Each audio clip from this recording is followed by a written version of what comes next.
येती 2024ची लोकसभा निवडणूक लढवतो आहे। मी 28 जानेवारी 2024ला शहापूरच्या 1.5 लाख लोकांच्या आमच्या जनसमुदायासमोर जाहीर केलं होतं।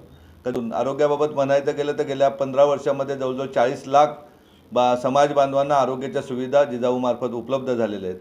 आणि शिक्षणाबाबत म्हणायचं गेलं तर गेल्या 15 वर्षांमध्ये 8,000हून जास्त विद्यार्थी प्रशासनामध्ये नोकरीला लागले।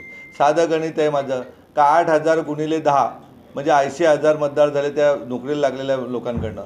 आणि जे 40 लाख मी म्हणतोय आरोग्याचे उपचार केले त्यातील फक्त 10% पकडा ते 4 लाख म्हणजे 4,80,000 इथं माझं घरचं मतदान आहे। आणि बाबासाहेबांना अभिप्रेत असलेली समाजसेवा देण्यासाठी ती निवडणूक लढवतोय। सर्व जाती धर्म सर्वच पक्षाचे सामान्य कार्यकर्त्यापासून वरिष्ठ लेवलचे कार्यकर्ते माझ्यासोबत आहेत। आणि नक्कीच माझं तर ठामपणे म्हणणं असतं की ज्याला हृदय आहे आणि त्याला जिजाऊ पाहिली जिजाऊ कळली तो प्रत्येक मतदार मला मतदान करणार आहे 21 लाखापैकी। आणि त्या दिवशी सांगितलं होतं 28 जानेवारीला आजही सांगतो की मी अपक्ष जरी उभा राहिलो तरी किमान 2.5 लाख मतांनी आपली भिवंडी लोकसभेची सीट निवडून येईल।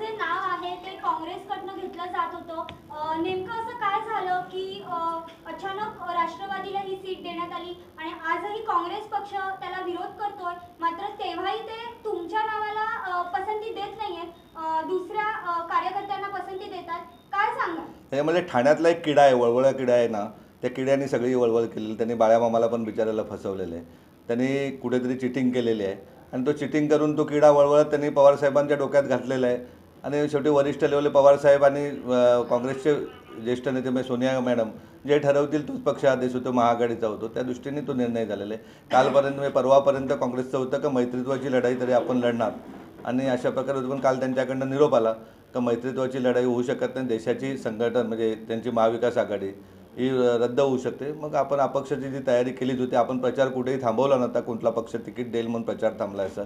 रोजच्या किमान 200 बैठका होतात आणि मी तर तेव्हाही जाहीर केलं होतं की ठाणे आणि आपले भिवंडी आणि पालघर लोकसभा क्षेत्रामध्ये सर्वात मोठा पक्ष जिजाऊ विकास पार्टी, त्यामुळे आम्हाला कुठलीही अडचण येणार नाही।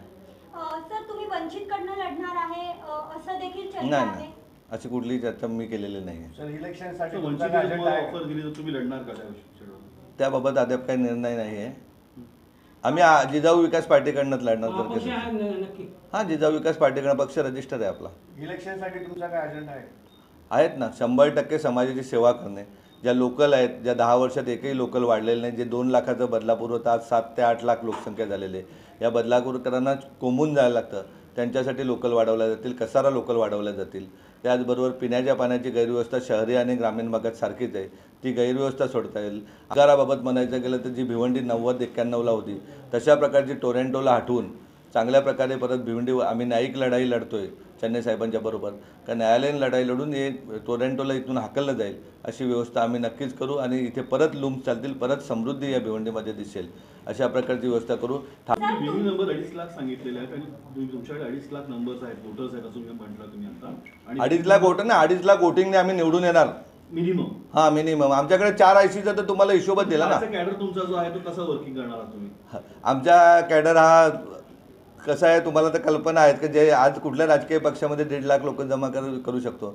आमचा कॅडर खूप मजबूत आहे, सर्व जाती धर्मायुक्त आहेत, आमच्या भगिनी खूप मोठ्या प्रमाणात काम करतात। भाजपचे काही पदाधिकारी देखील जोडले गेले, ते तुमच्यासाठी मदत करणार? अहो, तुमच्यासारखे पत्रकार आहे, ज्याला हृदय आहे तो प्रत्येक माणूस जिजाऊच्या बरोबर असेल। जर एक शेतकऱ्याचा मुलगा झडपोलीवरून भिवंडीला बसने प्रवास करून इथे शिक्षण घेतलेलं आहे आणि भिवंडीचे एहसान फेडण्यासाठी तो जर लोकप्रतिनिधी म्हणून परत जर भिवंडी त्याला समृद्ध करायचे तर हर नागरिक माझ्याबरोबर 21 लाख मतदार माझ्याबरोबर, तेवढं सांगतो तुम्हाला। मला कोणाला एकाला टार्गेट करायचं नाही, जे उभे आहेत तेही माझे मित्रच आहेत, त्यांच्याबद्दलही मला वाईट कोणाला बोलायचं नाही, नाही खासदार साहेबांना बोलायचं नाही, बाळ्यामामाला बोलायचं, ते आमचे मित्रच आहेत। का उद्या निवडणुकीनंतर आम्ही एकत्रच येणार, म्हणजे नाती गोती संबंध राहतच राहतील, त्याच्याबद्दल कोणाचं मत नाही। मला माझं जे चांगलं काम आहे तशा प्रकारची व्यवस्था शासनाकडून करून घ्यायची।